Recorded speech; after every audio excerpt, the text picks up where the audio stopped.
Bueno, buenas tardes. Gracias a todas y todos los que os habéis acercado hoy aquí. Gracias, Marta, y gracias a todo el equipo de Conde Duque y de Arte Madrid un poco por esta invitación. Y gracias también a Antonio, a Vicente, a Marta y a Publio por acompañarnos esta tarde en esta charla. Estábamos, mientras os ibais acomodando, estuvimos hablando de bastantes cosas que no tienen mucho que ver con la charla. Estábamos hablando de lo caro que es el AVE a Galicia, de lo bien que se está allí en la costa, de lo mucho que llueve, con lo cual... Exacto. Sí. Efectivamente. Pero bueno, también un poco para disuadiros de que no vayáis porque llueve mucho y hay pellets. Hay pellets. Eso, bueno, aunque bromeemos con eso, no. Comentábamos también de ir a buscar un tractor a Badajoz y cosas así que ocurren. Esta tercera edición de Los artistas y su palabra, yo he decidido ponerle un subtítulo que era En otro tiempo, en otro lugar. No voy a comentar de dónde lo saqué porque no tiene mucho que... Pero me interesaba un poco armar un tipo de conversaciones que ya hubiesen tenido lugar, pensar un poco en esa idea de déjà vu, ¿no? de algo que ya ha ocurrido. Por eso también pensad que le copiamos un poco la mesa a Marta cuando el año pasado decidió ponerla un poco en diagonal, que en este caso necesitábamos 2 mesas. Por eso entiendo que alguien pues de pronto se va a perder todas las caras, pero bueno, eso ocurre también en los bares, ¿no? Cuando de pronto estás viendo las reacciones de alguien, pero no sabes con quién se lo está diciendo. Aquí por lo menos tenemos micrófonos. Eso, se trata de una serie de conversaciones que ya han tenido lugar en otro momento o que a lo mejor no, pero que también responden un poco a ese deseo, porque entiendo que cuando se designa a una persona para hacer el programa, en este caso yo, pues todo el mundo también se deja llevar muchas veces por lo que le apetece, ¿no? Es un tipo de... Son una serie de 5 conversaciones que se han forjado un poco también entre los últimos años en todas las visitas a estudios que he ido haciendo, los textos que vas escribiendo para artistas, las conversaciones que mantienes en otro tipo de contextos, ¿no? Pues en una inauguración, en un bar, y de pronto hay caras que a lo largo de estos 5 meses que no, creo que para mí por lo menos no van a ser... no va a ser extraño sentar a esas personas en torno a la misma mesa porque en algunos casos ya han estado alrededor de la misma mesa y ya han hablado pues, probablemente de cosas parecidas. Decir que los temas, que en realidad no hay unos temas prefijados, sino que se armó un poco en base a esas afinidades y que, por lo tanto, a veces los temas van a ser un poco frágiles, pero que es un poco a propósito, ¿no? También un poco la manera de presentarnos hoy aquí, la manera de trabajar con el ordenador aquí, pues con una carpeta de imágenes que vamos a ir pasando según lo vayamos necesitando o no, porque básicamente la manera de, o sea, la finalidad de todo esto es la conversación. Y traer una conversación aquí, a un escenario, un poco como dice Marta, ¿no? Que parece como que si de pronto nos hubiesen sacado de cualquier otro lugar, de una sala y nos hubiésemos plantado aquí, era un poco la idea, ¿no? Dar esa... que no parezca que estamos permanentemente expuestos contando algo súper interesante, porque de hecho puede no serlo. Hoy tenemos a Marta de Gonzalo y Publio Pérez Prieto, a Antonio Ballester Moreno y a Vicente Blanco. Hay alguna cosa que me apetece leer porque cuando recopilaba un poco las biografías de ellos había puntos que me parecían muy interesantes de Marta y Publio. Leía un poco, bueno, además de que viven y trabajan en Madrid, decían básicamente que sus proyectos giran en torno a la construcción política de los sujetos y comunidades, la reapropiación de la cultura popular, el relato, la memoria, el malestar emocional bajo las nuevas formas del capitalismo y la imagen pobre que se evidencia como construcción y democratiza la creación. Marta y Publio son profesores de secundaria y esto sí que es un poco el hilo que vamos a intentar seguir hoy, su vínculo, el de Vicente y el de Antonio, con la educación, con los procesos con la labor como educadores en algunos casos y en todos con el papel que tiene la educación o ese fin dentro de sus proyectos como artistas. En el caso de Vicente, bueno, decir también que Marta y Publio son miembros fundadores del Circo Interior Bruto y de Las Lindes, que es un grupo de investigación y acción acerca de educación, arte y prácticas culturales. Y que, bueno, nada, otro dato que me parece que no hay ni que añadir.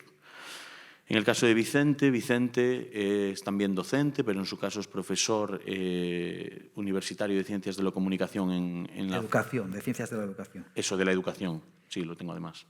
De Ciencias de la Educación en Lugo, lo que es la Universidad de Santiago, pero el campus de Lugo. En el caso de Vicente, entiendo que en su labor como artista, él designa un poco el dibujo como medio primario, que es la base de su investigación artística, y los proyectos, digamos, que surgen de la observación del entorno más cercano. Yo conozco más o menos el entorno cercano de Vicente.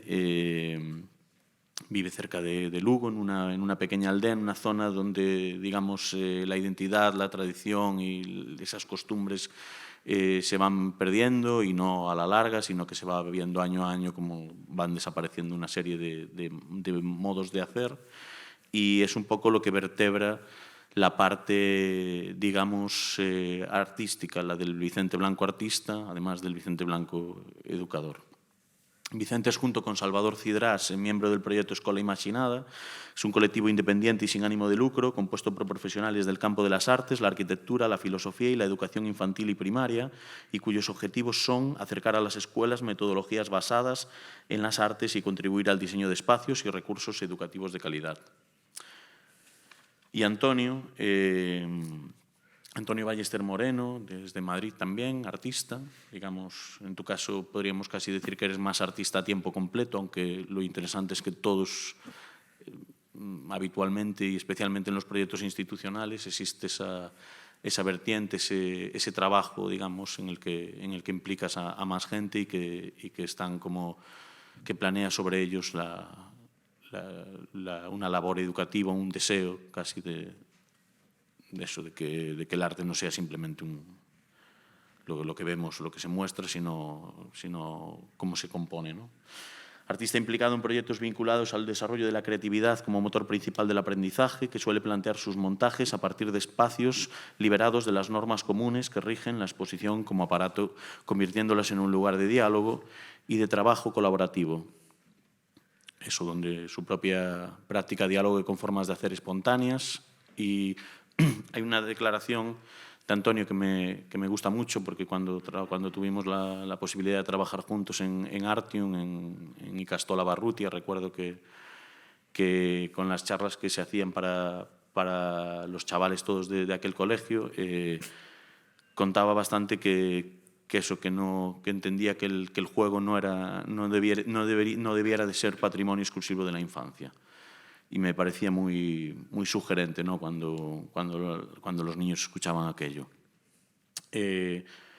Antonio también fue fundador de Liquidación Total, uno de los miembros de una asociación cultural que operó en Madrid, no sé si me equivoco, pero más o menos entre 2002 y 2009 o algo así.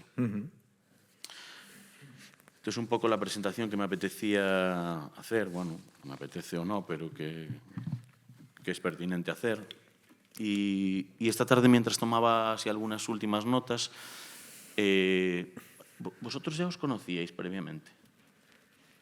Conocíamos el trabajo, por lo menos, un poco. Sí, con Antonio hemos trabajado alguna vez.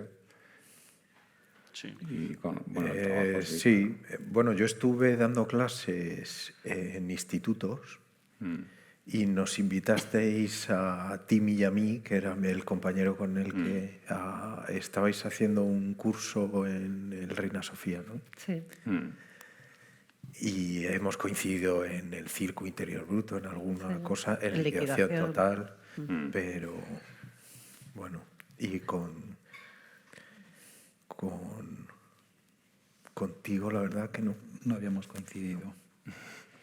Claro. Digo, porque de pronto, como se habla tanto de esa conversación, de esa posible conversación que ya surgió en otro momento, dije, bueno, yo por las conversaciones previas que tuvimos, de hecho el Zoom que tuvimos antes de Navidades y que nos encontramos, entendí que ya había entre vosotros como, bueno, pues por lo menos ya conocíais el trabajo, o que en algunos casos pues habíais tenido experiencias previas de trabajo en conjunto.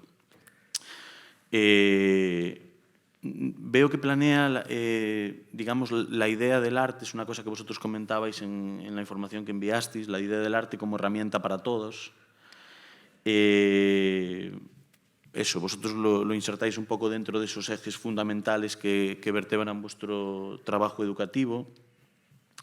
Al mismo tiempo, eso que citaba de Antonio, ¿no? Como en esas charlas en la Ikastola Barrutia durante el tiempo que trabajamos juntos, o, por ejemplo, el trabajo que Vicente y Salvador hacen con la Escola Imaginada. Veía también en uno de los trabajos que, de hecho lo voy a poner aquí,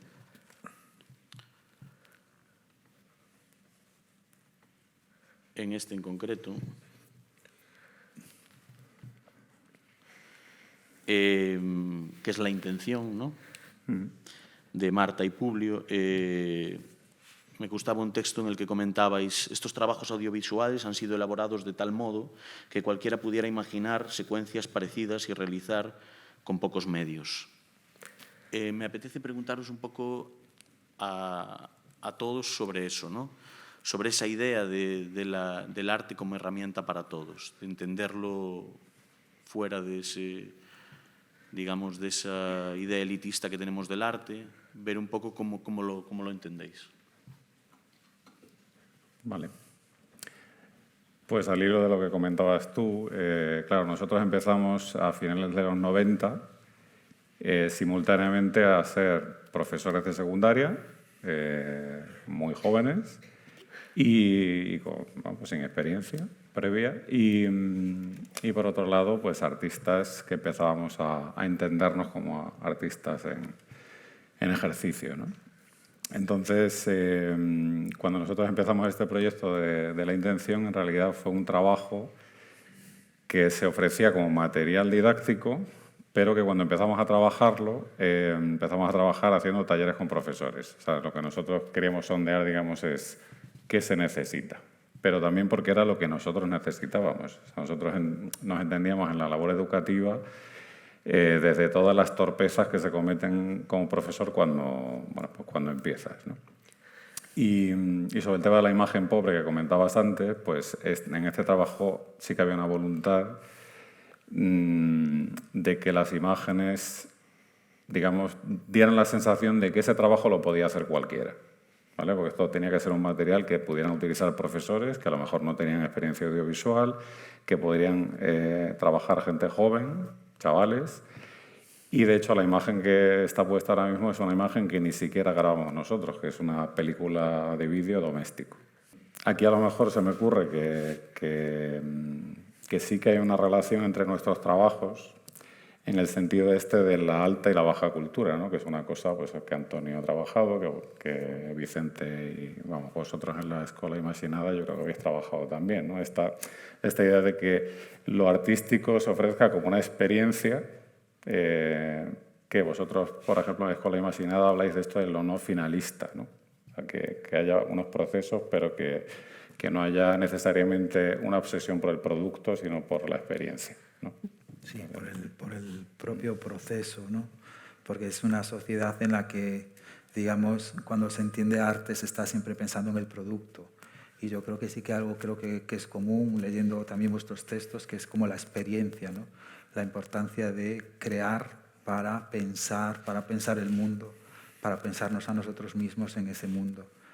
Y bueno, en mi caso, normalmente en España se olvida, cuando se habla de arte y educación, se olvida la infancia. Creo que hay un vacío muy grande de por qué. De hecho, hay un atraso bastante histórico en cuanto a la formación del profesorado, porque no hay ni especialistas de arte, ¿no? Y para mí siempre pienso que esa experiencia, y quizá por lo que comentaba Ángel de dónde vivo, y que es un entorno pues, con mucha biodiversidad que está desapareciendo, para mí creo que el objetivo de ayudar a crear el arte, que luego ya veremos si el arte es un concepto, porque muchas veces con relación a los niños yo ya no utilizo la palabra arte, me gusta más hablar de la cultura de la infancia, ¿no? Más que de arte, porque a veces se entiende como el producto final. Y pues en mi caso yo creo que esa experiencia puede contribuir a observar, y cuando observas pues puedes empezar a establecer relaciones de cuidado con tu entorno, ¿no? y con aquello que conoces. Y para mí, quiero decir, la creación va unida a esa experiencia y va unida a ese cuidado del entorno en el que vivimos. Por lo menos es lo que intentamos trasladar a la infancia.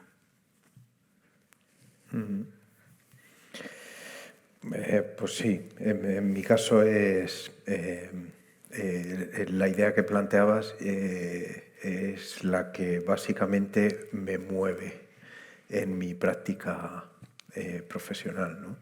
Desde el principio he tenido diferentes bandazos y formas de hacer, pero era básicamente bajar el arte de ese pedestal, ¿no? Y acercarlo de alguna manera. Entiendo mi práctica artística no como una manera de expresarme, que creo que eso no le interesa a nadie, sino como una manera de transmitir una serie de ideas, o sea, como un conocimiento. Y a partir de ahí, pues bueno, es como trabajo, como decías, pues a través... yo no soy docente, no he sido docente más que 5 años de mi vida, y además que no era en educación reglada, sino que era a través de un centro cultural, y dábamos clases en horario lectivo, pero no poníamos notas, vaya. Y bueno, pues siempre me ha interesado esa parte de hacer partícipe, ¿no? De hacer partícipe a otras personas que muchas veces no han tenido nada que ver con el mundo del arte ni con con la estructura del arte, y hacerlas partícipe de eso, ¿no? Bueno, puede ser algo perverso también, lo pienso a veces, ¿no? Que meter... perverso porque la propia idea de arte es perversa, ¿no? Entonces, tratar como de meter o de invitar a gente que no tiene nada que ver al arte es como llevarlos a un palacio, ¿no? Quizá no necesitemos entrar en ese palacio, pero bueno, esas contradicciones son con las que lidio en mi trabajo. Quizá no es un tema de necesidad o de obligatoriedad, ¿no? Pero sí que, por ejemplo, cuando nosotros empezamos con la intención, una de las cosas que echábamos en falta era que había poco contacto con el arte contemporáneo, como que el arte contemporáneo se convertía en un arte de artistas hecho para artistas y que quedaba, como otras muchas cosas, fuera del ámbito de aquello que se mira o que se observa desde los lugares de educación. Creo que en lo que habéis dicho intuyo que de alguna forma los 4 entendemos que nuestra práctica, más allá de lo artístico, es también como producción cultural. No sé si la educación como parte de esa producción o interacción cultural con personas de edades variadas, porque también, aunque nosotros trabajamos en secundaria, hemos trabajado también con personas de otras edades, ¿no? en actividades en relación a esto. Y a mí sí me parece que, aunque tenga un punto de perversidad o que podemos cuestionar, hay algo de fe compartida en que pasar por estas experiencias no solamente nos puede vincular con modos de hacer que se están perdiendo o que sería sano recuperar, también por una integridad personal, si quieres, por una evolución personal, sino que son modos de hacer que son liberadores cuando se experimentan en pequeños grupos, ¿no? Que hay una dimensión política en este hacer juntos que aparece en espacios educativos porque ya están ahí también, ¿no? porque son lugares donde también se está haciendo política, aunque se diga que no, con otras prácticas diarias que no se cuestionan. Entonces, ese punto liberador, emancipador, que yo creo que compartimos cierta fe que tiene esto que hacemos, es, por lo menos para nosotros, fundamental, ¿no? Y creo también que es un lujo, como artistas, tener ese lugar de observación, ¿no? No tanto de producción, no de incidencia, sino de observación. La infancia y la adolescencia, no sé si tanto edades ya universitarias, creo que ahí empezamos ya a estar como a veces muy hechos y muy construidos como artificio en la relación con los demás, pero en edades más tempranas, a mí por lo menos me sirve mucho para seguir entendiendo qué es lo que está haciendo la realidad contemporánea sobre sujetos que no tienen mi historia.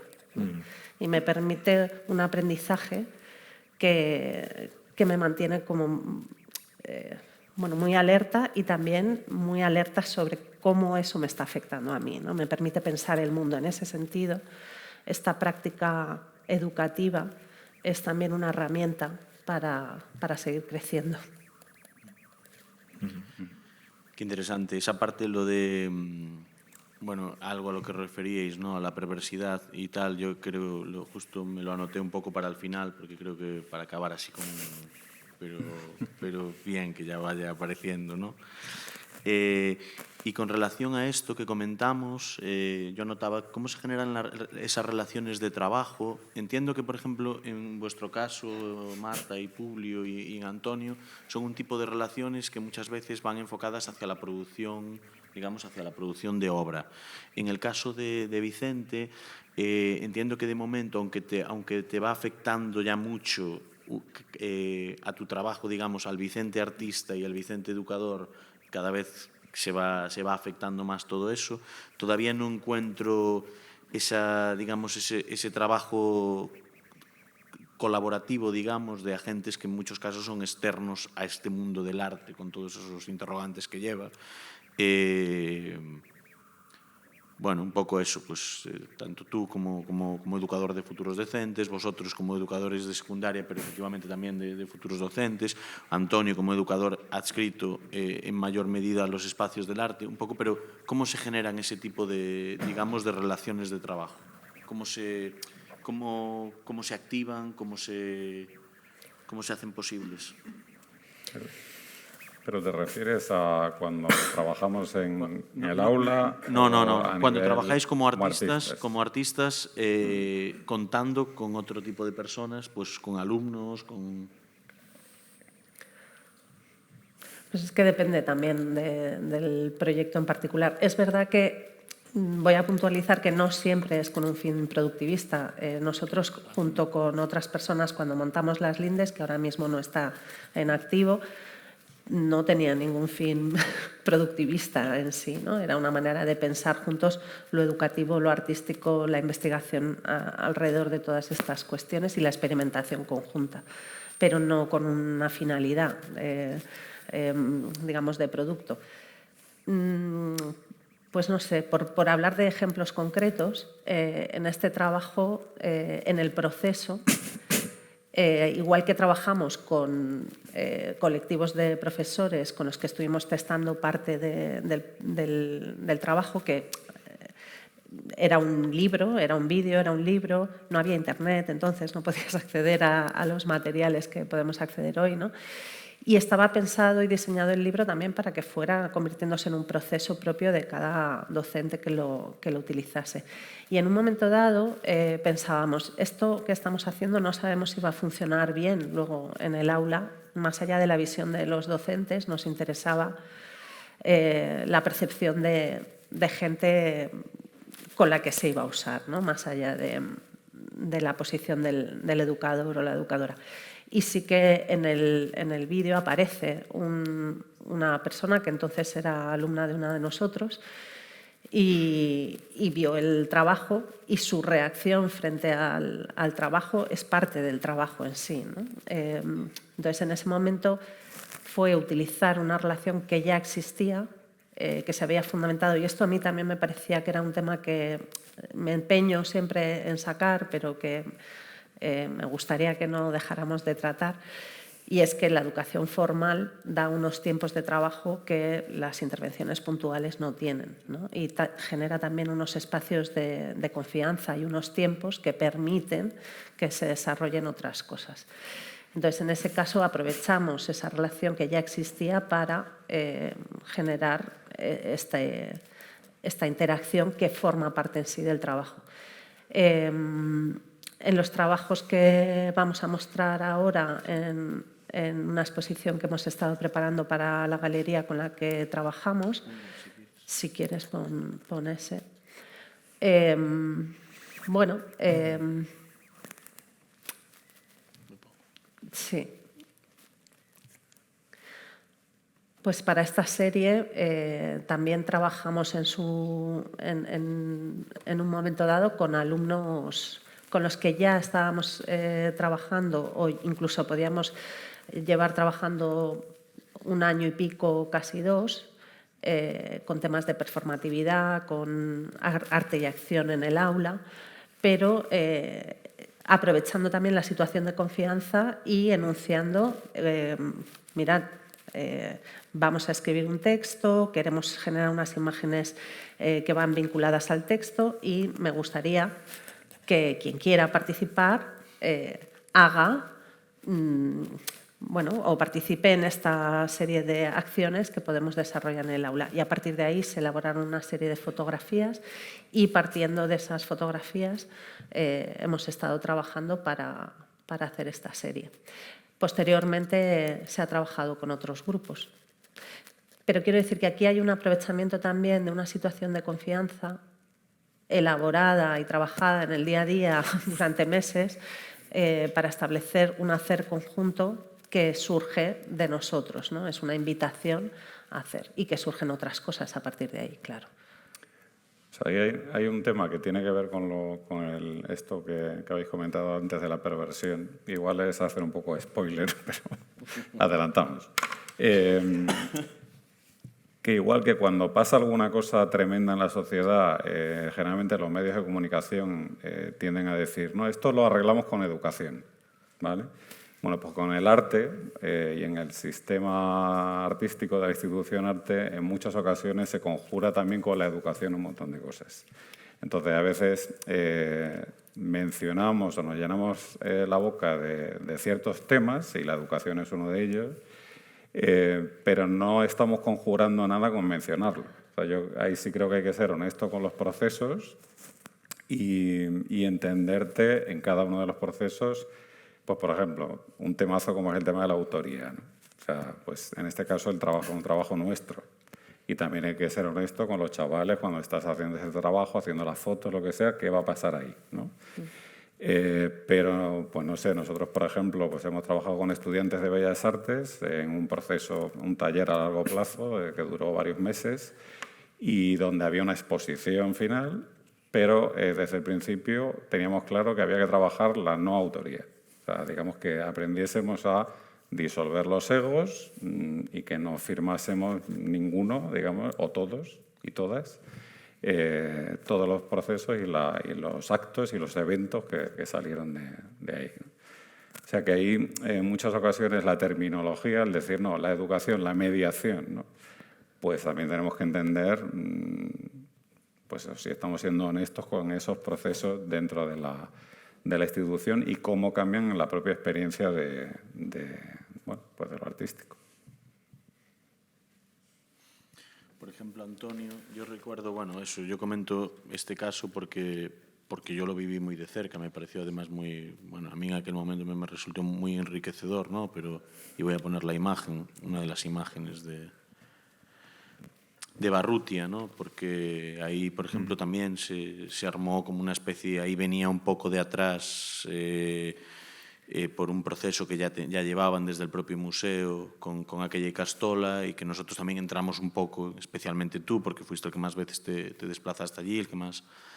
Pero un poco también como, para no desgranarlo yo, pues un poco para que tú cuentes un poco cómo cómo fue y cómo ha ido evolucionando, pues por ejemplo, a casos como el siguiente que hiciste, que era un proceso en el que ya estabas trabajando en aquel momento, que era el de cerezales.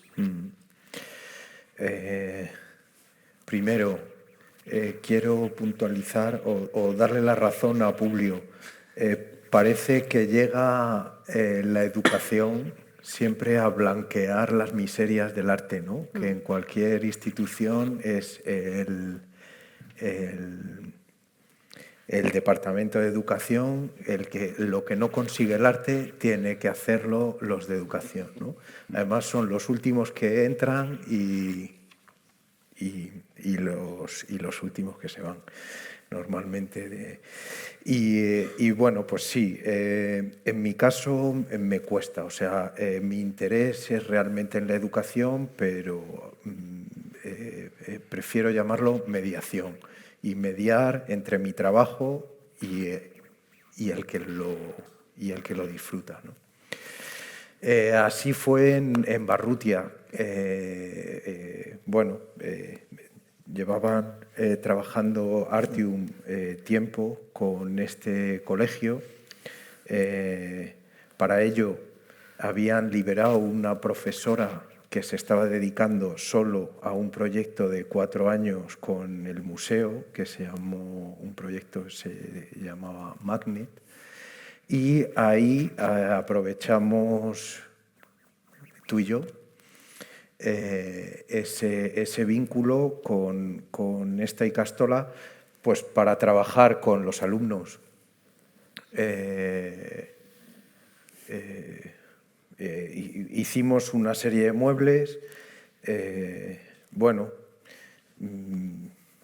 ahí hay otra cuestión también un poco complicada o perversa, que puede ser hasta qué punto estás utilizando a este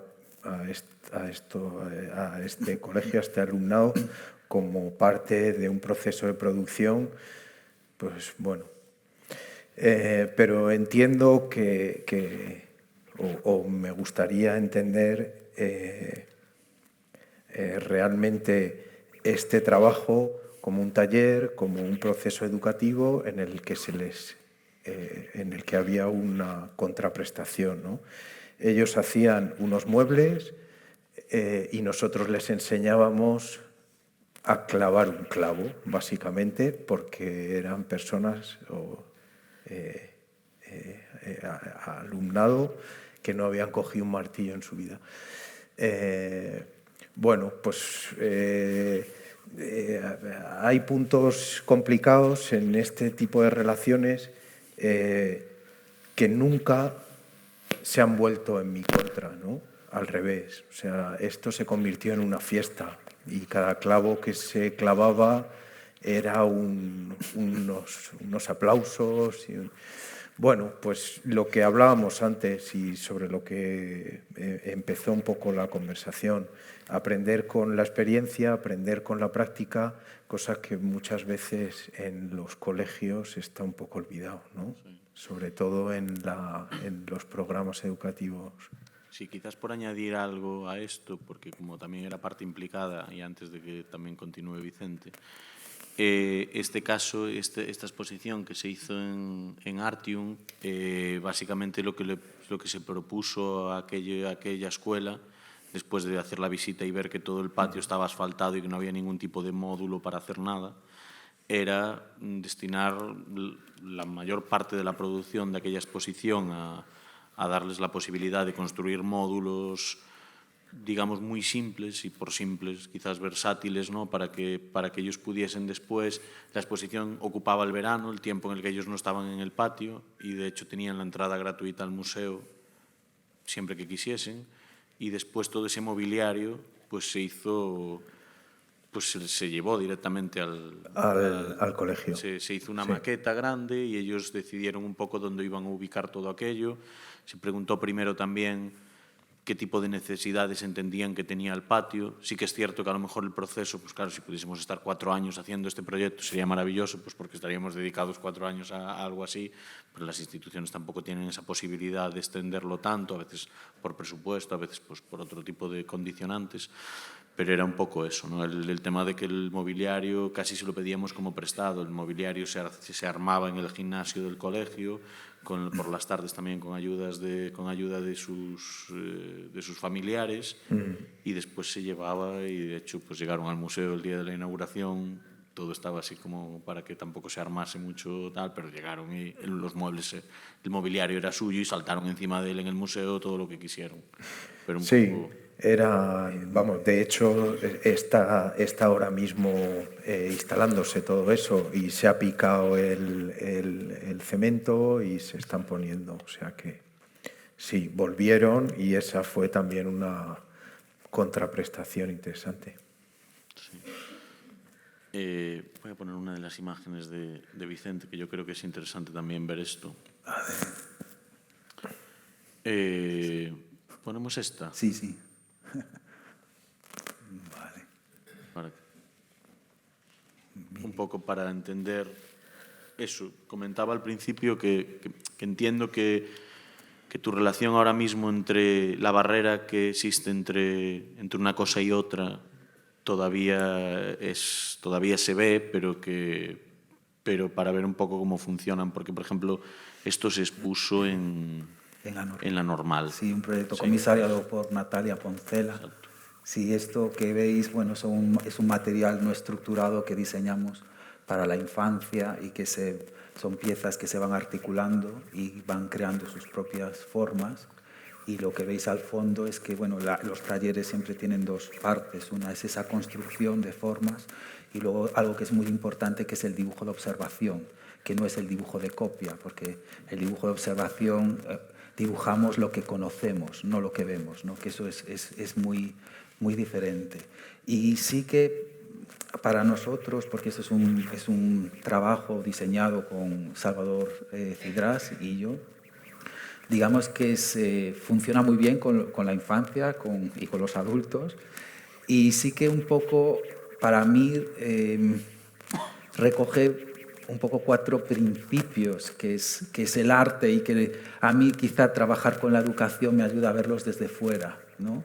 Para mí siempre todo el trabajo con la infancia, esos 4 principios, pues podría ser el hacer como el principio de pensar, que a mí me parece muy importante, es decir, la infancia y nosotros hacemos y al mismo tiempo pensamos, es un poco recuperar el cuerpo, ¿no? que es algo que se anula muchas veces en los sistemas educativos, porque al final el sistema educativo reproduce la ideología, el sistema dominante, ¿no? Luego también otro me parece importante, que es lo que decíamos antes, lo que es el juego que no es solo para la infancia, es para todos. El juego es descubrimiento, porque muchas veces se confunde jugar. En inglés tiene las 2 palabras, el play y game, ¿no? Y aquí realmente se está actualmente confundiendo el juego siempre como competición. Pero el juego tiene esa experiencia que nos permite descubrir cosas. Luego hay para mí es otro principio importante cuando trabajamos con la infancia, es el extrañamiento como principio estético. El extrañamiento es aquello que escapa de la convención, porque si algo hace el arte es trabajar fuera de los códigos, ¿no? De los signos que conforman una cultura, el arte desde esa perspectiva, que creo que estamos aquí como una visión crítica o emancipadora, que debería de ser la tarea de la educación, pero que no es, ¿no? Lo que hacen los artistas es alterar ese conjunto de símbolos que conforman esa cultura, y la infancia lo hace de maravilla. Para mí mirar a la infancia es mirar cómo pensar lo cotidiano desde otro lugar, que es en el que ya no estás como persona adulta, ¿no? Y te ayuda. Realmente a mí trabajar con la infancia pues me atrapa en esos procesos, y es darles espacio para construir, para llevar a cabo esos procesos.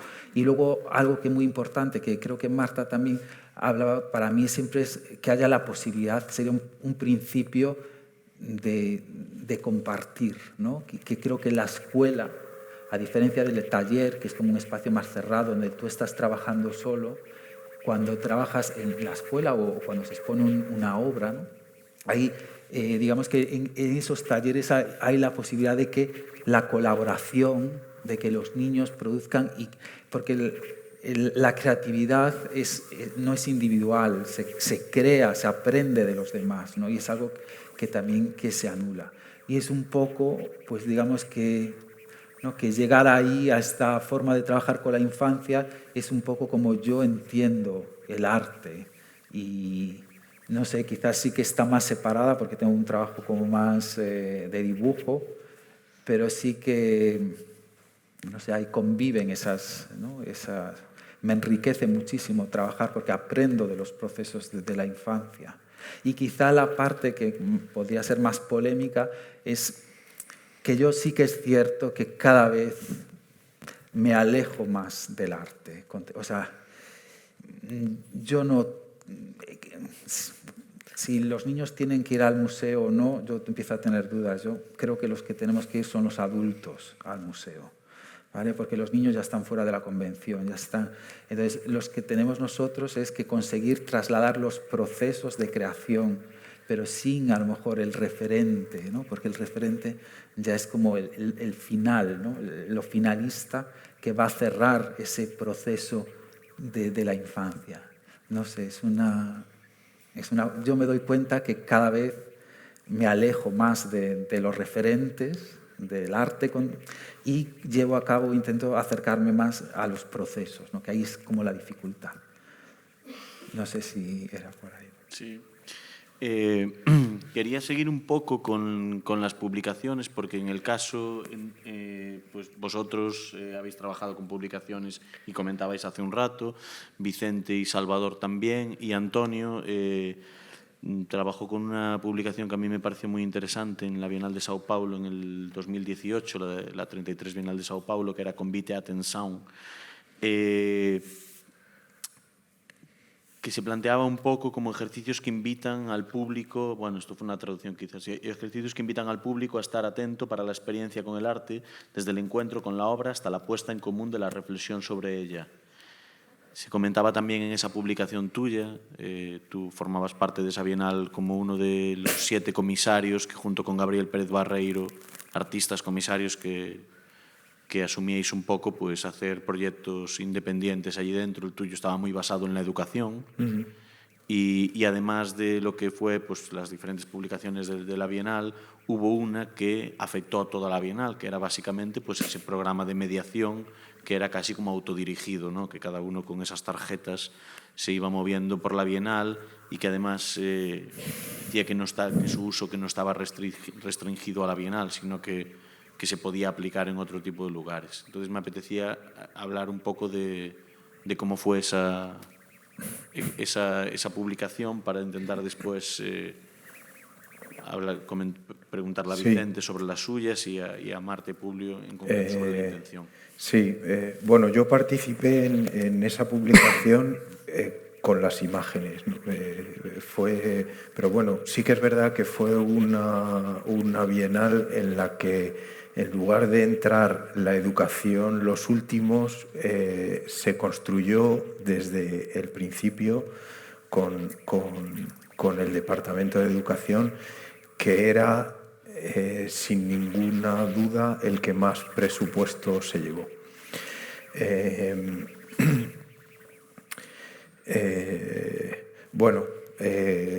Se trabajó en torno al tema de la atención, a la atención en el arte.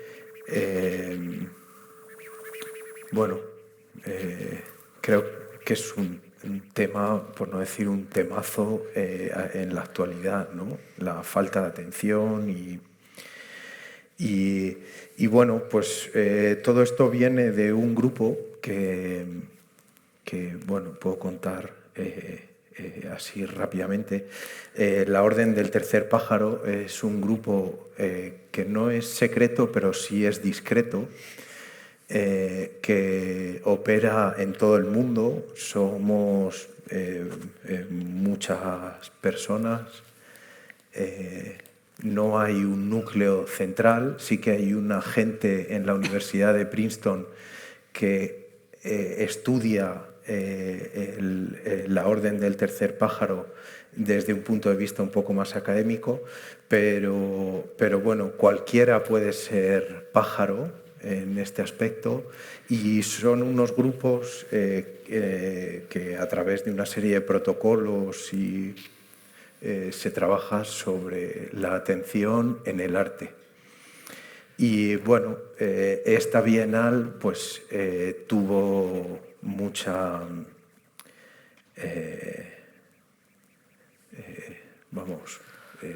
Gabriel Pérez Barreiro es un miembro muy activo de la orden, y bueno, pues hubo una relación intensa con el tema de la atención, que fue el eje sobre el que se trabajó, ¿no?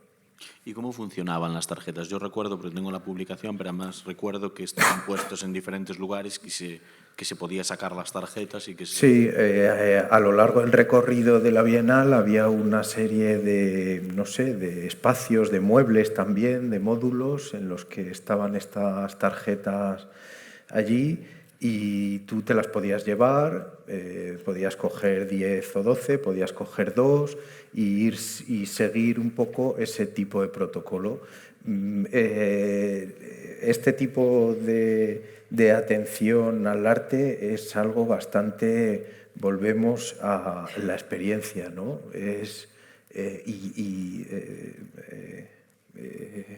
Se podría decir también, no sé, tienen una intención democrática, y es darle al visitante las herramientas para enfrentarse a eso como persona, no como ser pensante o desde un punto de vista intelectual, sino que era algo muy sencillo, que ves, que sientes, date la vuelta, niega lo que ves, dale la vuelta al cuadro, vamos, de una manera figurada, claro. Al cuadro o lo que fuera.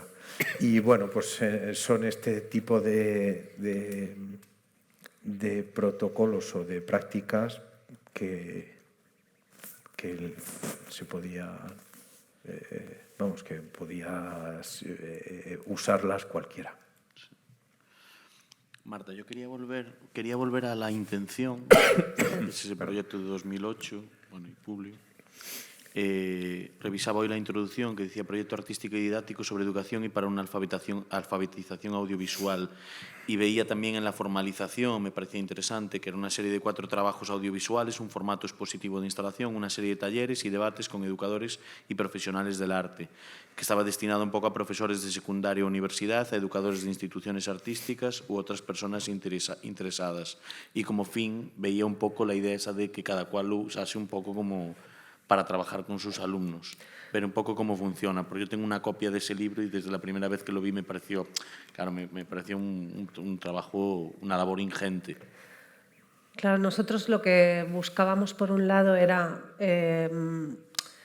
incluir una serie de formas de pensar o de acercarse al arte que incluyesen temáticas o abriesen puertas que no estaban en el entorno de secundaria en ese momento y que sí estaban en nuestras prácticas ya entonces, como por ejemplo pues lo que ya hemos comentado, en vez de pensar en alta cultura, hablar de culturas que están conviviendo, en prácticas culturales que conviven, abrir ese plano. Había 7 ejes temáticos, digamos. Uno era este de culturas, otro era el de políticas, otro el concepto de educación en sí mismo. ¿Qué es educación? ¿Para qué educamos? ¿Cómo convivimos en esos espacios? Otro tenía que ver con lo biográfico, ¿no? Como aquello a lo que todos podemos volver o de lo que todos podemos partir para poder relacionarnos con el mundo, ¿no? Y a partir de ahí poder también hacer preguntas que contestamos a través de lo que hacemos con imágenes o también desde dónde leemos las imágenes que nos llegan, desde esa biografía personal y la subjetividad. Entonces, estos ejes, por un lado, articulaban el contenido y la manera de leer las propuestas que había en el trabajo en vídeo, que tenía 4 capítulos, que a su vez iban tratando distintos aspectos de distintos momentos de la vida, ¿no? Desde la infancia hasta la muerte. Y por otro lado, a nivel audiovisual estaba trabajado de manera que se pudiera utilizar como herramienta para una alfabetización audiovisual más clásica, ¿no? Tipos de plano, bueno, otro tipo de navegación. Entonces aquello permitía utilizarse de varias maneras simultáneas.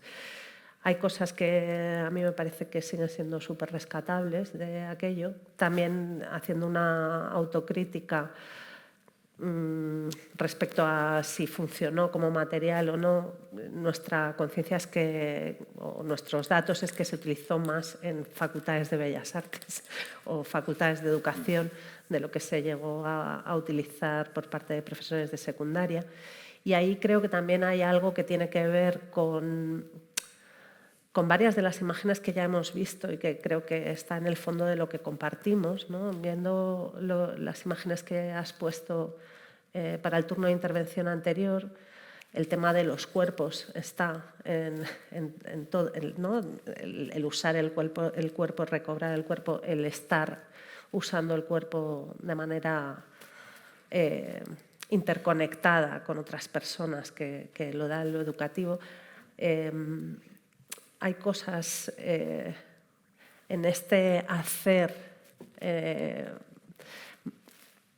que creo que están muy en la base de lo que nos interesa, ¿no? Que es más allá del hecho del producto, el cómo se usa ese producto, el cómo ponemos en juego otras maneras de estar juntos.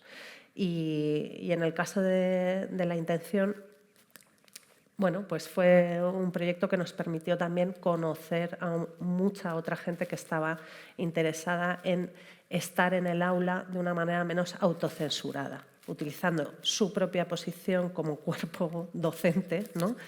Y liberando también de autocensura esas maneras de hacer como profesor. Desde luego nuestra necesidad de hacer la publicación y el trabajo en vídeo venía de ahí, ¿no? De cuestionarnos cómo estábamos empezando a ocupar ese espacio y de buscar maneras de estar en él que nos permitieran leerlo como una forma de continuidad con nuestros modos de hacer artísticos también, ¿no? Y que luego a su vez tuvo una continuidad en el grupo de trabajo de las Lindes. O sea, prácticamente nosotros acabamos la intención y surge, por iniciativa de Pablo Martínez, con Virginia Villaplana y Cristina Vega en el inicio y luego con más. Como germen, digamos, del grupo de trabajo, y luego pues se fue ampliando y fue cambiando durante muchos años, pero en realidad ese grupo de trabajo se basaba en eso, en tener en empezar a trabajar vocabularios comunes, lecturas comunes y abrir el espacio de la clase y de la experiencia de lo artístico en el aula a, bueno, pues a otras cosas, ¿no? A observarnos también a nosotros mismos dentro de esas prácticas de una manera autocrítica y utilizando también la propia observación como un punto de partida para la experimentación en el hacer nuestro como educadores. Claro, sobre el tema de la alfabetización audiovisual, simplemente decir algo en lo que nosotros, bueno, pues somos un poco pesados, y aunque ahora está un poco más en la agenda, nosotros todos los años con nuestros alumnos de secundaria empezamos explicando para qué sirve esto, ¿no? Para qué sirve hacer lo que hacemos. E incluso aunque la experiencia de lo artístico o este tema de la alta baja cultura o ir a museos y ver grandes obras de arte sea algo que, bueno, pues que desgraciadamente seguimos fracasando en ello, ¿no? O sea, sigue siendo una experiencia, como decían Condea en Beveridge, sigue siendo privilegiada, ¿no? Esa experiencia. Pero por la educación formal pasa todo el mundo. Todo el mundo. Y entonces, pese a que a lo mejor todo esto de la cultura les puede interesar menos, el tema de la alfabetización audiovisual es vital, porque al final es lo que construye nuestras subjetividades y cada vez más. Entonces, bueno, pues ahí tenemos que seguir cada uno asumiendo nuestra responsabilidad y haciendo el trabajo que consideremos que tenemos que hacer, pero por una cuestión de supervivencia en este mundo de imágenes y de armazón ideológica y política. Porque si no entendemos lo que nos hacen las imágenes, no entendemos nada. Y aunque solo sea por eso, pues precisamente es vital que estas asignaturas estén, y precisamente cuando nosotros hagamos la intención, cambia la ley de educación. Y entonces deja de haber asignaturas artísticas en tercero y en cuarto de la ESO, con lo cual digamos, nos limitan a trabajar con chavales de 12 y 13 años. Y ya hay chavales que nunca más en su educación obligatoria van a tener enseñanzas artísticas. Entonces, bueno, pues eso es una emergencia que a lo mejor también nos deberíamos plantear, ¿no? Voy a puntualizar un momento dos cosas.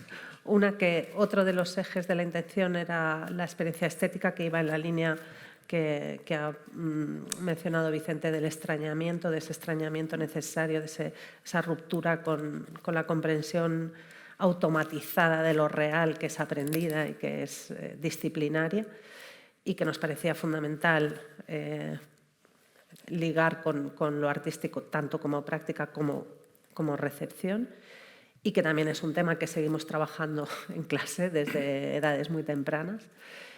Y otra puntualización que tiene que ver con algo de lo que hemos hablado, de si tienen que ir al museo o es en el aula donde tienen que pasar otras cosas. Yo ahora estoy más en ese otro punto, es en el aula donde tenemos que cerrar la puerta y hacer un club secreto también, como decías, donde pueden pasar otras cosas.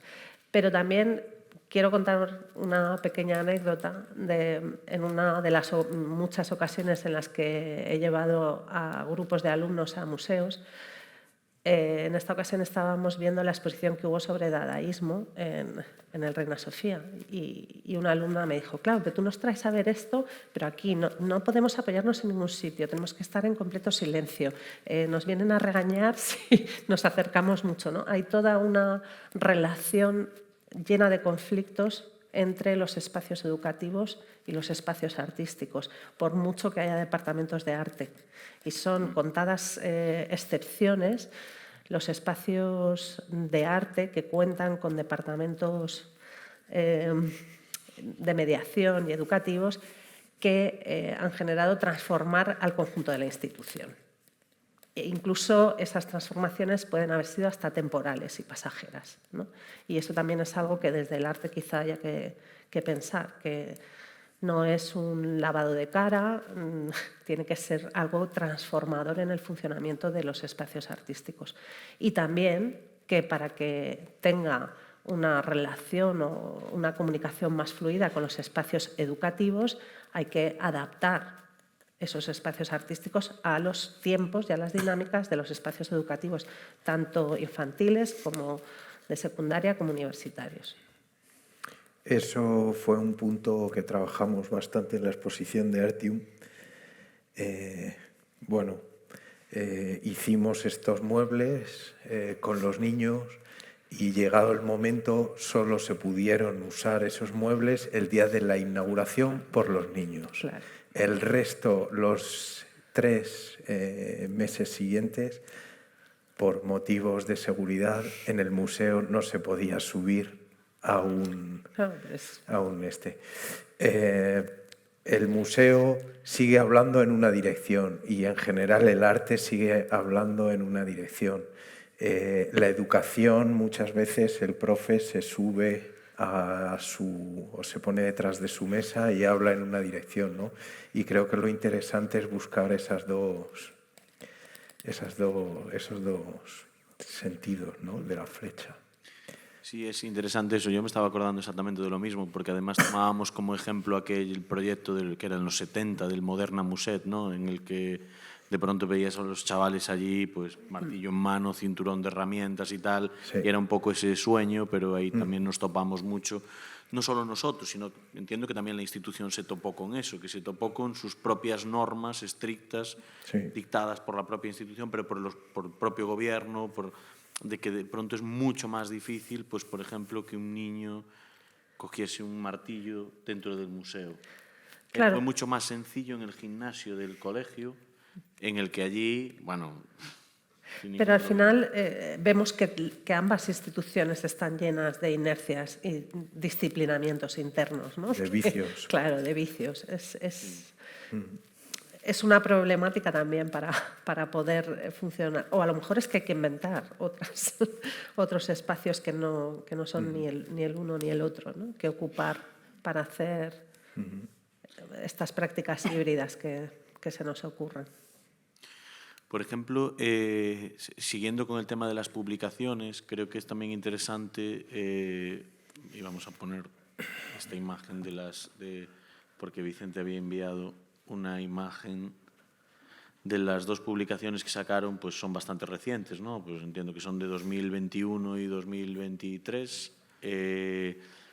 Que aquí sí que entiendo que un poco lo que tú decías de si había llegado el mensaje tal, en el caso de estas dos publicaciones no sé si llega el mensaje, pero sí que sé que la distribución ya iba por otros canales, que eran un tipo de publicaciones que ya tenían un destino tienen un destino muy fijado. Sí, para el profesorado, ¿no? En activo. Sí.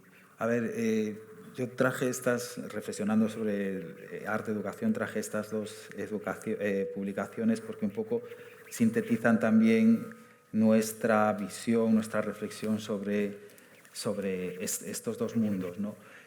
A mí sí que me parece el primero, el libro de la editorial Calandraca, que es la colección de biblioteca de pedagogía. No compres este libro, pero la colección es buenísima y tiene el primer libro, el de Mujeres Imprescindibles, que es sobre las mujeres maestras de la República. Es impresionante el trabajo que hay de investigación. Y bueno, es una colección que en Galicia ya tiene mucho tiempo, pero en español empezó ahora. Y aquí sí que es una reflexión. Cuando nosotros llegamos a la educación, lo primero que hacer, pues eso, tratar de encontrar un objetivo común, ¿no? Y el objetivo común para mí el arte es pensamiento crítico, es sentido crítico, y la educación debería de ser lo mismo. Pero nos encontramos con una realidad que la escuela reproduce un sistema y no deja pensar más allá de ese sistema. Además, en este país tenemos una tradición franquista a nivel metodológica, no todas las dictaduras tienen esa misma, todos los países que han tenido una dictadura tienen esa misma tradición, que básicamente en el arte es la reproducción, ¿no? Que viene la reproducción realista, etc.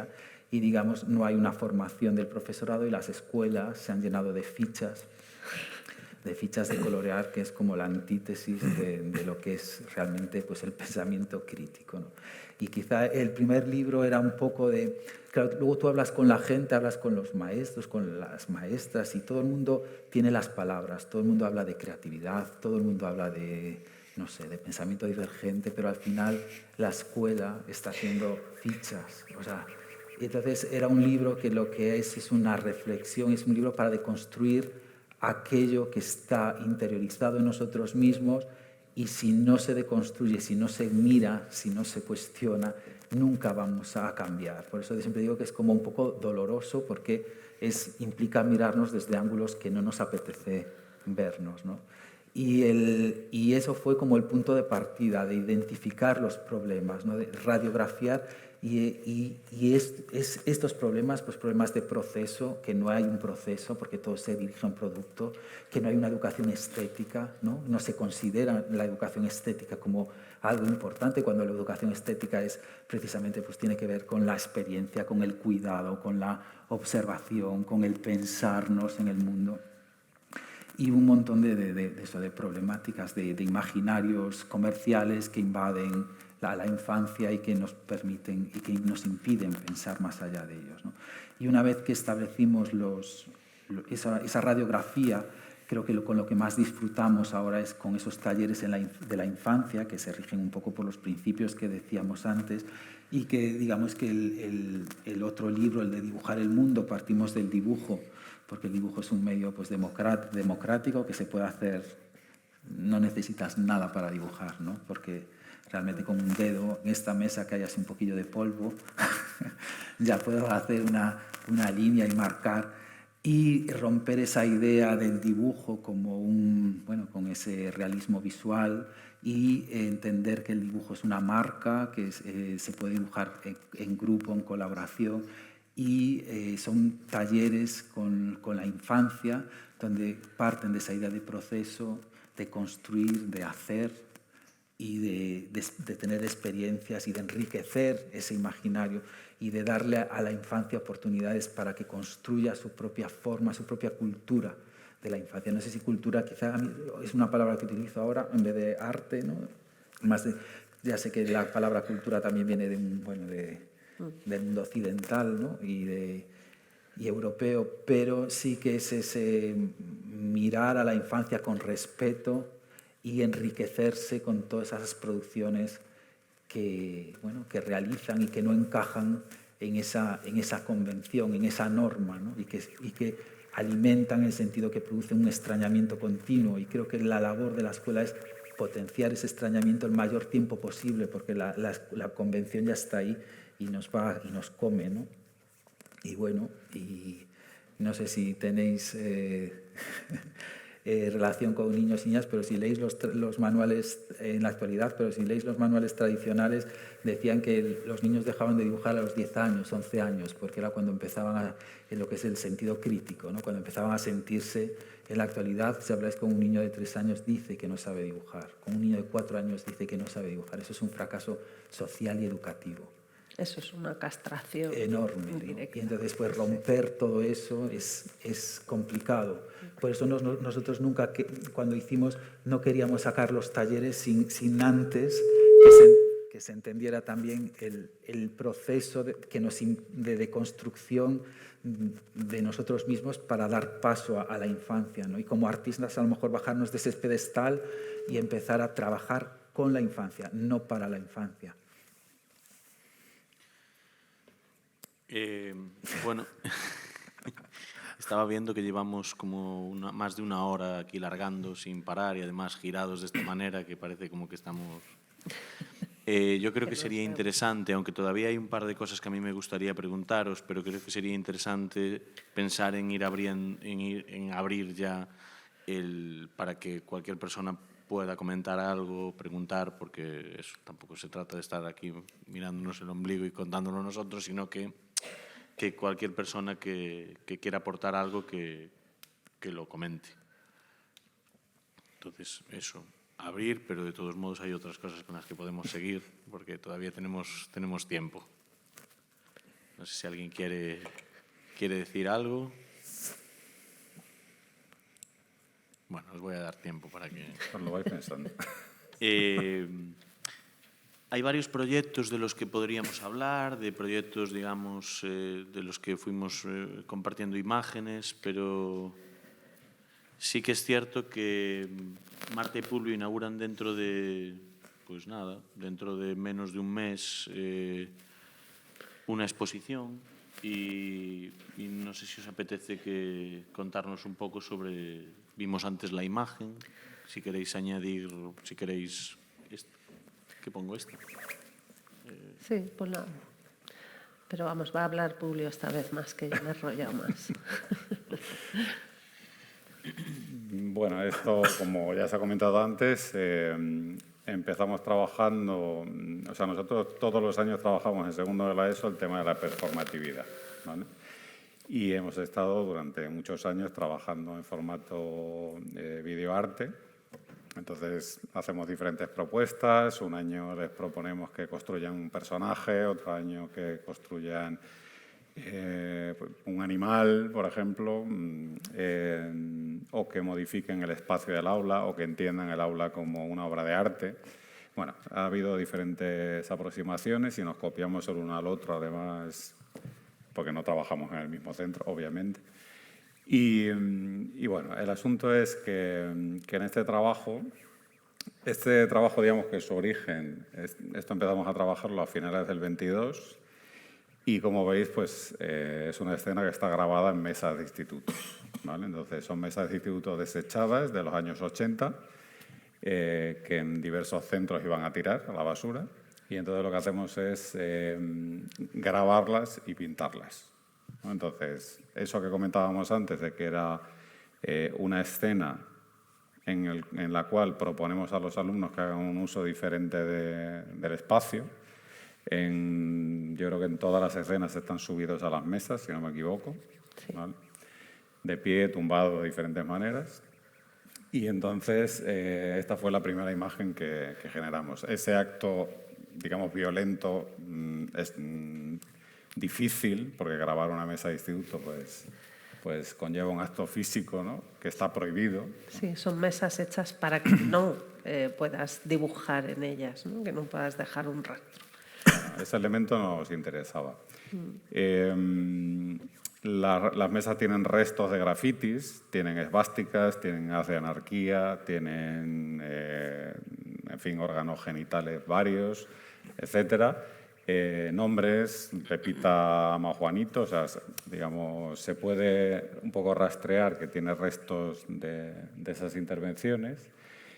Y en ese momento, estos son imágenes pandémicas, o sea, hay una especie de díptico, esta imagen y otra, que aparecen con mascarilla. Entonces, son imágenes que intentan aportar una especie de imaginario impositivo, pero en un momento complicado. Y en un momento en el que las aulas estamos viendo, pues eso, que nosotros decimos que trabajamos en la trinchera. O sea, en un aula de secundaria se ve todo lo mejor y todo lo peor de lo que estamos haciendo, y en primer término. Claro, en particular, esta y la imagen que es díptico son de dos grupos que estaban finalizando primero de la ESO justo con el cierre pandémico. Y esto ya es al año siguiente, cuando estaban en segundo. Y ya empezábamos a ver bueno, pues todo el tema de pospandémico, de enfermedades mentales acuciando a edades muy tempranas, que luego se ha hecho más público, pero en este momento no era tan público, ¿no? Entonces, este momento también, si os fijáis, las mesas están puestas en líneas de 1, era el momento de la distancia social, era un momento de mascarilla todo el rato, ventanas abiertas permanentemente. Entonces, era aún más liberadora esta acción dentro de ese contexto temporal de lo que hubiese sido en otros momentos previos, ¿no? Nuestra idea era esa, era generar unos imaginarios en positivo, y las imágenes nuevas que hemos hecho abundan más por ahí. O sea, son imágenes como más optimistas que intentan, bueno, pues trabajar en estos momentos donde, bueno, pues los jóvenes lo que oyen de ellos mismos siempre son cosas pues negativas, ¿no? Pues intentar trabajar ahí como ese imaginario en positivo, o como ese imaginario de potencial de otro uso del espacio educativo, de qué otras cosas pueden pasar ahí, de cómo el espacio educativo podría y debería ser un lugar de confianza, donde no nos sintamos ridículos o en peligro, o bueno. Y yo creo que... Bueno, y luego también en la exposición hay un trabajo en vídeo que, bueno, que yo creo que hablar de él es un poco estropear la recepción del trabajo, así que os invitamos más a verlo. Es un trabajo de 5 horas, no creo que le dediquéis las 5 horas, pero bueno, sí que tiene que ver con el afuera del aula, ¿no? Y vamos, estamos muy contentos con cómo funciona la serie junto con el vídeo. Bueno, como a mí también me resulta, hablábamos ahora de lo impositivo, también me resulta impositivo teneros 2 horas sin que nadie intervenga. También me apetecía pensar en ir cerrando. Hace un rato Vicente se mostraba especialmente pesimista y ahora Publi de pronto habla del optimismo, de las imágenes, y yo quería también preguntaros como cierre, y si después hay algunas preguntas, pues creo que es la manera de continuarlo, pero no de manera impositiva, preguntaros por esa cuestión, por el pesimismo, ¿no? Por cómo entendéis cómo se ve el futuro. No sé. Pues no muy bonito. O sea, llevamos ropa hecha por gente puteada, comemos comida de animales puteados. Vamos a colegios que no nos gusta ir. Y a trabajos en los que estamos también muchas veces, no hay que generalizar, ¿no? Pero bueno, hay que buscar lo bueno. Quiero decir que no somos pesimistas, somos realistas. Somos realistas. Sí, pero somos realistas, pero estamos educando una generación de hiperrealistas que no se dan a sí mismos o a sí mismas, no se conceden el tiempo para buscar otra cosa, ¿no? Están paralizados por el terror del relato de lo que abunda como idea de futuro. Y yo creo que eso desde luego a ellos les pasa factura y a todos nos la pasará si no somos capaces de plantear un horizonte donde los imaginarios puedan generar, pues no sé, realidades que nos parecían utópicas, ¿no? Pero que seamos capaces de pensar en esas utopías, de imaginarlas distintas a las que hemos heredado y que puedan dar lugar a un futuro que no sea tan devastador, ni tan aplastante, ni tan opresivo. Y que igual nos tenemos que preguntar, como esto va de qué decimos los artistas y las artistas, ¿no? Bueno, pues lo que hacemos, y igual nos tocamos con el tema de la educación, es el tema del imaginario, o sea, trabajar que lo que se pueda pensar y sentir sea más, y sea mejor, y sea más profundo, y sea distinto. Sin dejar de ser. Las obras de arte culturalmente significativas, sea lo que sea eso, dirán cosas de este momento que es difícil, pero tendrán que ser capaces de imaginarse algo mejor. O sea, no sé, yo parto por lo menos de ahí. Tenemos que ser capaces de hacer propuestas de ese imaginario porque el horizonte ese que nos están montando obviamente es un horizonte intencionalmente chungo. Entonces, para limitarnos lo que podemos imaginar. Y no te cuentan en determinados lugares, ¿no? Porque al final eso también es una cuestión de clase y ese hiperrealismo no es el mismo en todos los sitios. Entonces hay lugares donde se duda más.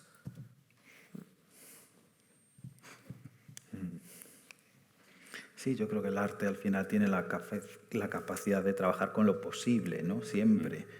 Y entonces, bueno, aunque sea desde la resistencia siempre surge porque hay esperanza, ¿no? Y con eso podemos quedarnos, con esperar. Poder cambiar dentro. Lo leí el otro día, Paulo Freire decía, la educación no cambiará el mundo, pero sí cambiará a las personas que están llamadas a cambiar el mundo. Y quizá, bueno, pues tampoco es una responsabilidad, no es solo nuestra, ¿no? Del arte ni de la educación, sino que es colectiva.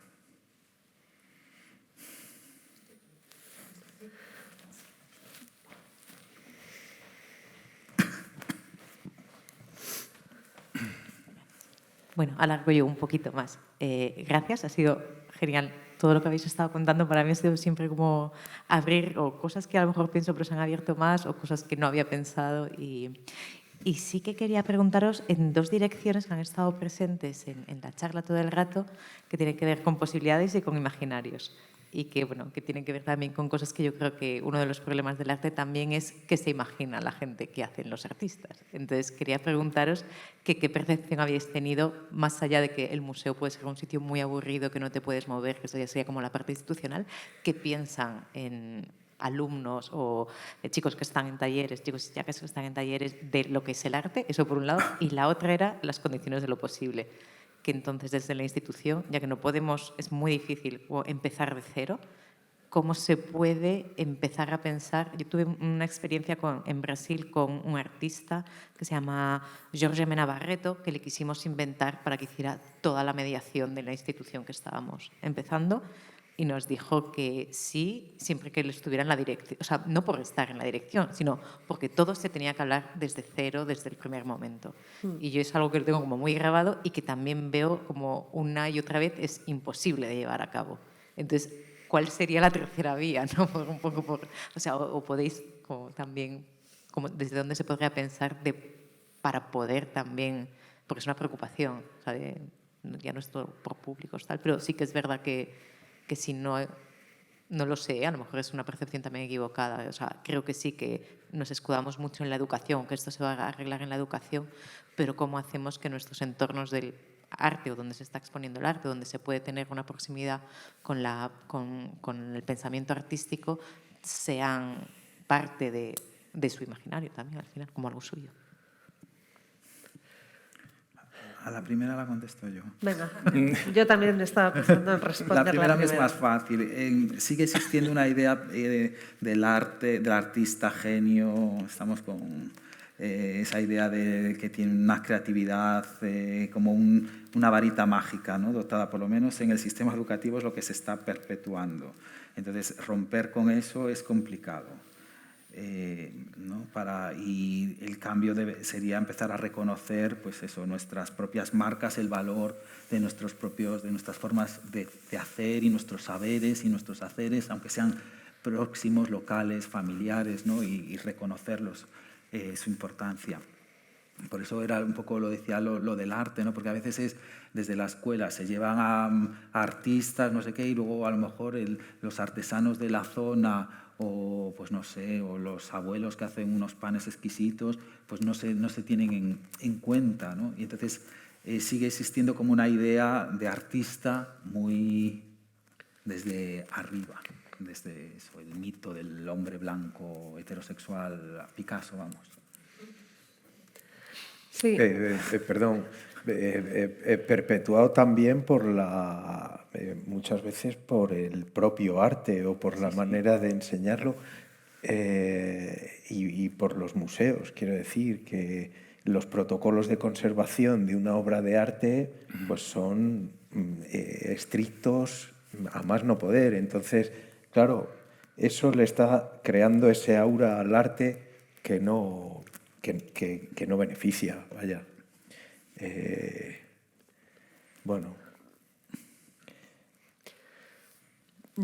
Respecto a la primera pregunta, a mí sí, por ejemplo, me gusta, a lo mejor no el primer día, pero pasados unos días, contarles a mis alumnos que yo soy artista. Entonces, no lo hago tanto como para que me miren desde ese lugar, sino precisamente para desmontar ese rol, ¿no? No, es que yo soy una persona que, como tú, puedo hacer cosas y a mí me gusta hacer estas y simplemente lo hago más. O sea, lo llevo haciendo más tiempo y a veces me piden saber qué tipo de cosa hago y si ya dibujaba bien. No, te hacen preguntas que también sirven para desmontar eso en la realidad, ¿no? Con un ejemplo práctico. Yo, que soy una señora gorda, mayor, tal, y normal, pues soy artista y hago estas cosas, ¿no? Y entonces a veces también eso genera un debate de ¿y entonces por qué das clase? Y si quieres estar aquí realmente o no quieres estar aquí, ¿no? Y permite establecer también con ellos otro tipo de relaciones basados en compartir información, dudas, Bueno, pues un montón de cosas. A lo mejor yo hay días que les digo, pues mira, hoy a lo mejor me dedicaba solo al arte y no venía aquí más, ¿no? Dependiendo de cuál sea la situación. Pero creo que, y esto Pablo y yo lo hemos hablado muchas veces, que también quizá el hecho de que hagamos arte nos hace estar en clase de otra manera también. Y a veces cruzarte en la vida con personas que eligen trayectorias de vida no esperadas, pues puede ser también muy liberador, ¿no? O por lo menos puede abrir horizontes inimaginados para mucha gente que no tiene en su entorno alguien con quien hablar de que lo posible es vivir en la precariedad del arte, por ejemplo, ¿no? Y eso es interesante. No ir como ejemplo de tienes que ser como yo, sino es que un artista es una persona normal como yo, y a mí me conoces, ¿no? Y una cosa que me preguntan mucho es si gano dinero, si ganamos dinero con el arte, ¿no? Y entonces, en momentos donde a lo mejor no ganábamos, al revés, nos costaba más dinero del que ganábamos, y les decía, no, ¿qué va? Si me cuesta dinero hacer arte y tal. Me decían, entonces, ¿para qué lo haces? ¿No? O sea, también esa ruptura con que todo lo que hacemos tenga que ser por dinero, ¿no? Porque el hiperrealismo también viene de un sistema donde todo pasa por cuantificarse por lo económico.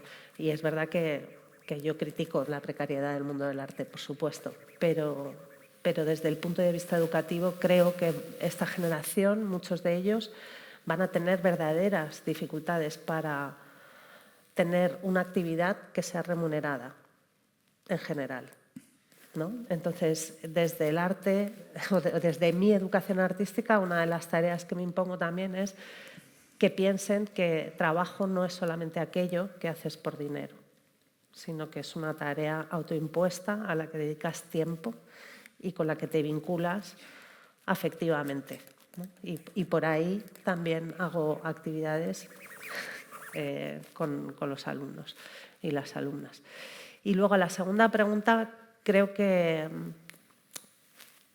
tendría que cambiar tantas cosas que sería más fácil partir de idear un lugar distinto.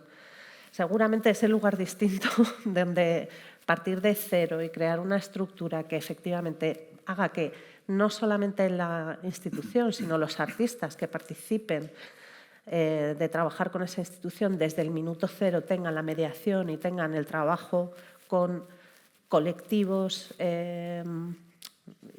y una, digamos, línea educativa y de mediación como parte del proyecto desde cero. En esa experimentación a lo mejor podríamos encontrar algo.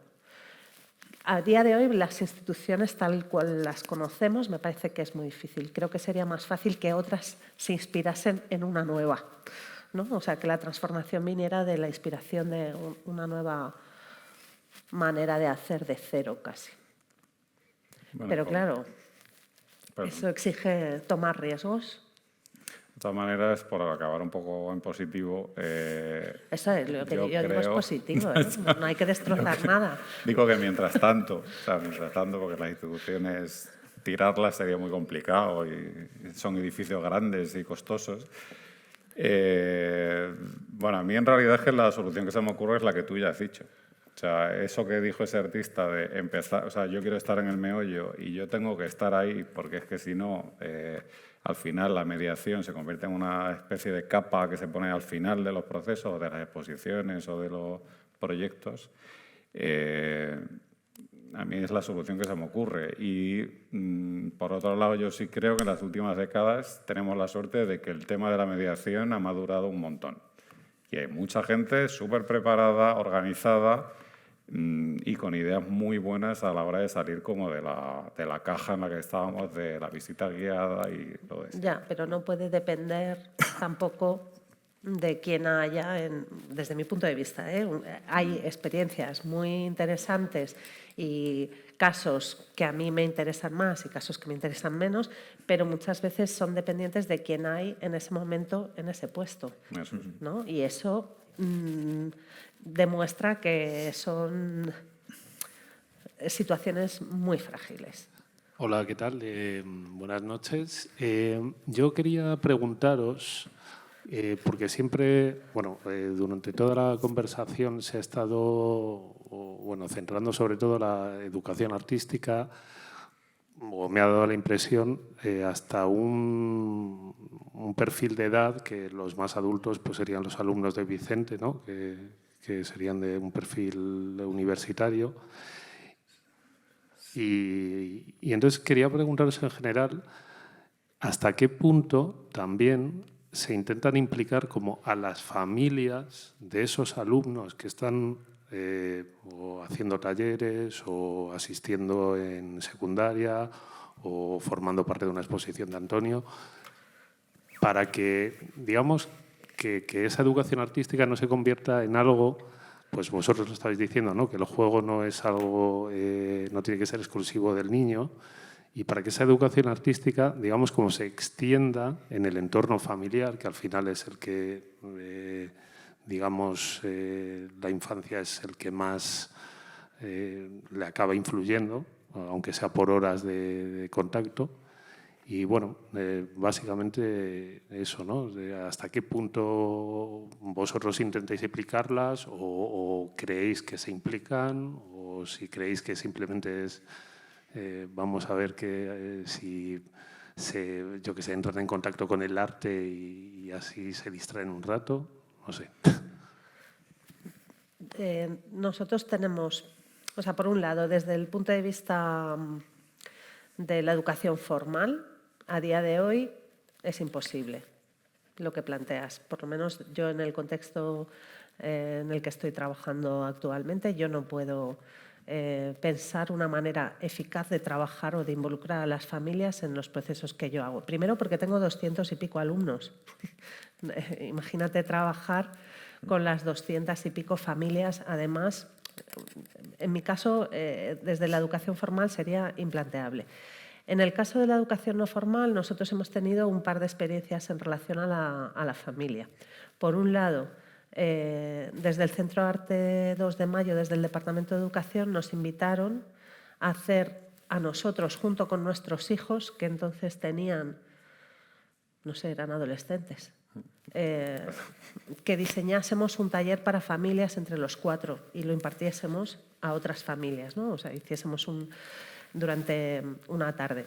Y la verdad es que fue para nosotros como familia una experiencia muy divertida y, no sé, reveladora en varios aspectos, y luego también fue divertido. Tampoco, o sea, hicimos trabajos pensados entre los 4, con lo cual no era el formato habitual de otros talleres que hemos dado, ¿no? O que hemos articulado para trabajar con adultos. Nosotros hemos trabajado también en el ámbito de educación con gente postuniversitaria, jóvenes artistas en el contexto de las estancias Injuve, que estuvimos dirigiendo durante 3 ocasiones. Y luego hicimos en una ocasión en el CEGAG, durante el proceso también de trabajo de la intención, un taller que se llamaba La familia es el infierno, donde en realidad la familia era, digamos, lo que articulaba todo el trabajo que hicimos con una serie de jóvenes ya posuniversitarios todos, en relación a la performatividad y el uso de un espacio, que en ese caso sí que el CEGAC nos permitió utilizar todo el espacio del taller de educación para, durante sesiones bastante distanciadas en el tiempo, hacer allí pues experimentación en relación al tema de la familia. Pero no venían las familias, lo que pasa es que la familia era el eje central y algunas de las propuestas acabaron involucrando, aparte de las familias de los que estaban en el taller. No lo sé. Nosotros hemos trabajado en nuestros proyectos, hay muchas veces donde aparece la familia y la familia elegida, como dentro de esta línea de trabajar con lo cercano y con lo que, como el lápiz, ¿no? Pues en nuestros trabajos la familia elegida de los amigos y la familia biológica está. Creo que es difícil difícil escapar de la familia en este país nuestro y en esta cultura en la que estamos. A veces es más... O sea, es más deseable liberarse de ella. Desde luego en secundaria yo creo que es la edad con la que nosotros trabajamos, yo prefiero no trabajar con familia. No puedo, porque las condiciones reales no lo permiten, pero prefiero no. Yo también prefiero no trabajar con familias. Yo, por ejemplo, la idea es formar, en mi caso, a profesores, porque ellos son los que tienen que trasladar a las familias. Yo creo que la educación debe ser independiente de las familias, y eso tenemos que tenerlo claro, porque ahora se ha creado una desconfianza, ¿no?, por parte de las familias hacia la educación. Yo he tenido experiencias no formales de decidir hacer un talleres con familias y claro, ¿qué me he encontrado? Pues me he encontrado familias muy volcadas, obviamente, pero porque yo hubo un momento que dije, no, tienen que venir las familias porque quiero que aprendan, pero claro, eso se estaba convirtiendo en que había niños que no podían venir porque sus familias no estaban implicadas. Claro. Entonces tampoco quiero crear élites entre aquellas familias la educación es igualadora, la escuela es igualadora. Entonces, no sé, yo creo que debemos de centrarnos en formar, o sea, en una buena educación pensando en la infancia, ¿no? No, tampoco me refería a que la familia tenga que ser el eje de esa educación. Quizá lo planteaba como algo quizá más pesimista, y es que esa infancia que está siendo formada de repente llega a un entorno que es más hostil a lo que está aprendiendo, ¿no? Y que si no habría que buscar algún... Yo no lo sé, no soy educador, pero soy padre, o sea, ¿qué me ocurre? Quiero decir. Y entonces no sé si habría que buscar algún, no sé de qué manera, un eje, un contacto en el que de repente el niño o la niña que está en un entorno, pues como decíais, que está pensando la realidad desde un punto de vista crítico, etcétera, pues al menos cuando llegue a casa no se encuentre absolutamente lo contrario. Que no quiero decir con esto que si llega y se lo va a encontrar, no tenga por qué, o sea, no pueda asistir a cualquier tipo de formación artística, pero que si no sería interesante vislumbrar que también hay una brecha importante. Yo creo que sería lo ideal, o sea, implicar a las familias. Hay un tipo de educación, la educación sistémica, que pone como eje a la familia. Es decir, que si tú a ese niño o niña le estás dando una educación artística y los padres no tienen nada que ver con el arte, pues es posible que si a los padres se le da una serie de pautas, también el niño pueda desarrollarlas de una manera un poco más, práctica a lo mejor. Pero la realidad, no trabajo en coles ni en institutos, pero entiendo que es distinta, que los presupuestos no dan, que las ratios con 200 alumnos es imposible estar pendiente también, o sea, de los alumnos y además de los padres. También puede haber, o sea, yo por ejemplo acabo de recordar ahora que hay un proyecto que sí hago donde me tienen que contar una historia familiar en cómic. O sea, el lenguaje del cómic, pero tienen que contar una historia familiar.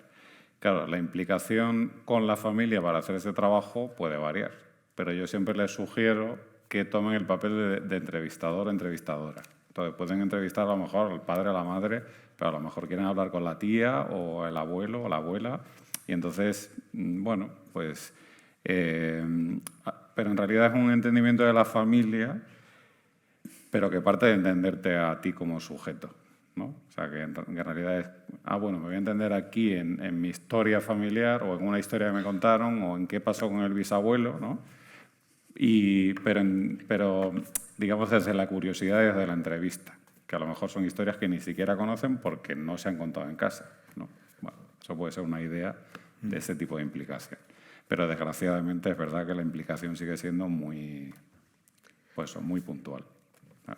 Bueno, y que trabajar con las familias significaría hacer cosas con las familias. Quiero decir que cuando yo digo que a mí me parece inviable es que tendría que pensar cómo establecer talleres para las familias donde ellos experimentasen ciertas cosas que no han experimentado, ¿no? O sea, que para mí no tiene ningún valor reunir a las familias y decirles, hombre, no les digáis a vuestros hijos que el arte contemporáneo es una tomadura de pelo, porque eso no está bien, ¿no?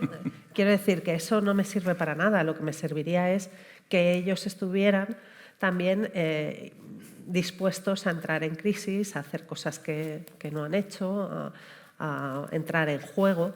A formarse también, ¿no? Como sí, el hijo. Claro, pero eso no lo puedes imponer.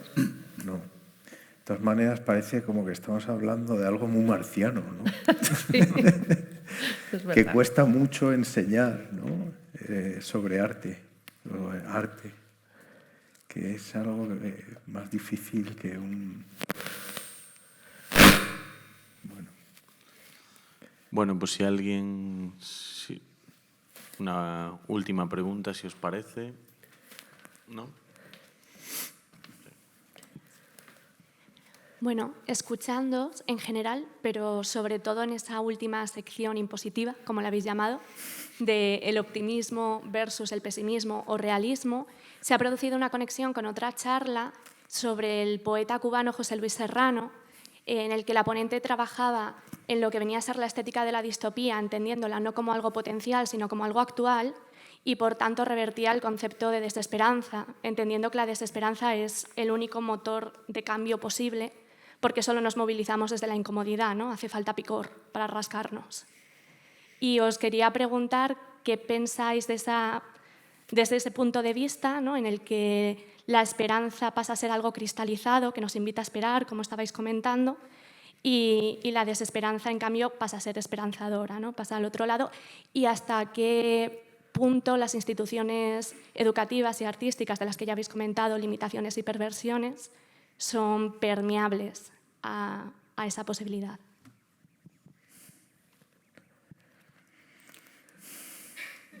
Pues, bueno, a mí lo primero que se me ha venido a la cabeza fue una lección que nos dio un profesor nuestro, Félix Isasola, cuando éramos artistas incipientes, que hicimos un trabajo sobre el tema del biotrabajo, cuando nadie hablaba de estas cosas, pero nosotros nos sentíamos mal, el trabajo flexible, que somos artistas, somos limpiadores, porque éramos limpiadores y artistas a la vez y profesores. Hubo un momento en la vida en que fuimos las tres cosas a la vez. Bueno, seguimos limpiando, ¿eh? Ya, pero ganábamos, o sea, sí, ganábamos dinero limpiando oficinas. Pero ahora sí. Y... Eso, ahora por gusto. Ahora por gusto. Bueno, a lo que voy, sin enrollarme. Hicimos un vídeo y entonces se lo enseñamos a Félix y nos dijo, esto está muy bien, pero no dais ninguna salida. ¿Vale? Entonces, imágenes distópicas maravillosas hay en la cultura, maravillosas. Pero, bueno, yo apuesto por que demos una salida. O sea, que esa distopía nos sirva para tomar fuerza. Claro, el problema es cuando la cultura del malestar lo que lleva es a la patologización medicada, ¿no? Ahí ya no se convierte en un motor de transformación, sino en un estado de aletargamiento. Y asusta ver lo que está pasando con la gente joven que tenemos en las aulas, en ese sentido. O sea, ahí también habría la posibilidad de abrir otro debate sobre cómo el cuidado emocional, psicológico, etcétera, es algo urgente y que debería estar al alcance de cualquiera que lo necesite, y cómo también el asumir la posición de patología perpetua como estado deseable de vida es algo que de manera, creo que involuntaria, estamos colocando como un rol deseable para la juventud y es demoledor lo que eso está haciendo sobre gente muy joven. O sea, creo que hay que tener cuidado porque a veces no llega a transformar nada, sino que se queda ahí, ¿no? como forma de ocupar la existencia.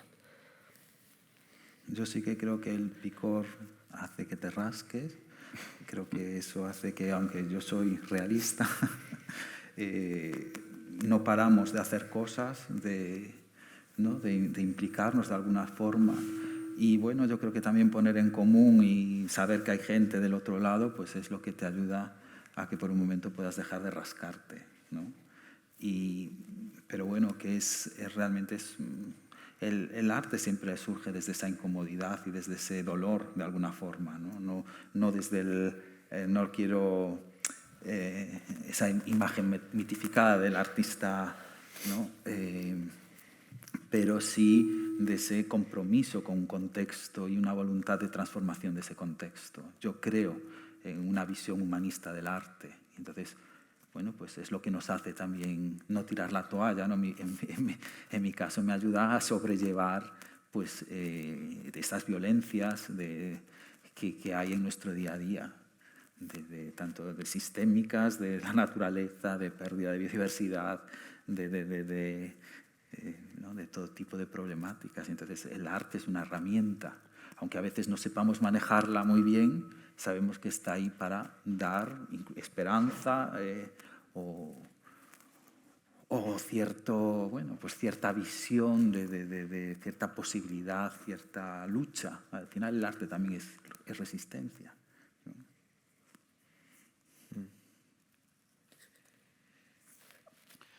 Bueno, pues si os parece bien, vamos abandonando el edificio porque nos van a echar. Y muchísimas gracias, en primer lugar, a vosotros, a ti, Marta, a Publio, a Vicente y a Antonio por haber contado todas estas cosas aquí. Y a todas las que resististeis y también a las que no resistieron, pero que estuvieron. Y nos vemos en febrero en la siguiente. Muchas Gracias gracias. por venir.